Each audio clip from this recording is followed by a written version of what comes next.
பரிசுத்த நாமத்துக்கு ஸ்தோத்திரம். கர்த்தர் என்னையும் கூட ஒரு சிறிய சாட்சியாக நிறுத்தினபடினால் கர்த்தரை நன்றியோடு ஸ்தோத்திரிக்கிறேன், ஸ்துதிக்கிறேன்.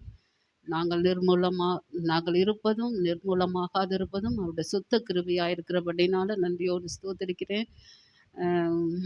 நாங்கள் அப்புறம் நானும் என் மகளும் தொடர்ந்து இந்த கூட்டத்துக்கு நாங்கள் வந்து கொண்டிருந்தோம். அப்புறம் இந்த கணவனாரை அழைத்து கொண்டு வந்தேன். அப்புறம் இதற்கிடையில் பார்த்தா என்னுடைய மகளுடைய திருமண காரியங்கள் நடந்தது. குடும்பத்தில் பலவிதமான பிரச்சனைகள், சொல்ல முடியாத பிரச்சனைகள். இதற்கிடையில் நாங்கள் மிகவும் கலங்கி இருந்தோம். அப்புறம் நாங்கள் இங்கே வந்த பொழுது சிஸ்டர் மூலமாக ஆவியானவர் எங்களோடு பேசினார். நாங்கள் பலவிதமான கட்டுகளில் கட்டப்பட்டிருந்தோம். எங்களுடைய வேலைக்கு விரோதமாக, எங்கள் குடும்பங்களுக்கு விரோதமாக, எங்களுடைய பிள்ளைகளுக்கு விரோதமாக பலவிதமான கட்டுகள். இதை போல நாங்கள் எல்லா பக்கங்களிலும் நெருக்கப்பட்டிருந்தோம். கர்த்தர் இந்த இடத்துல எங்களை அழைத்து கொண்டு வந்து சிஸ்டர் மூலமாக எங்களோடு பல காரியங்களை பேசினார். அப்புறம் மறுபடியும் நாங்கள் எங்களுடைய வேலை ஸ்தலத்தில் பலவிதமான கட்டுகள் இருந்தது.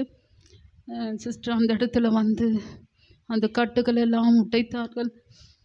நாங்கள் வேலை இல்லாமல் ஒரு மாத காலமாக மிகவும் கஷ்டப்பட்டு கொண்டிருந்தோம். பல பிரச்சனைகள், வெளியே சொல்ல முடியாத அளவுக்கு பல பிரச்சனைகள், நெருக்கங்கள் எங்களுக்கு இருந்தது. இந்த கட்டுகள் எல்லாம் உடைத்து கர்த்தர் மறுபடியும் எங்களுக்கு திரும்ப நல்ல வேலைகளை தந்து எங்களை ஆசீர்வதித்தார். சிஸ்டர் அடிக்கடி எனக்கு ஜெபிக்கும்போது சொல்லுவாங்க, பல லட்சங்களுக்கு இவர்களை அதிகமாக்கும் ஆண்டவரேன்னு ஜெபிப்பாங்க. ஆனால் அந்த வார்த்தை கூட நான் விசுவாசியாமல் இருந்தேன்.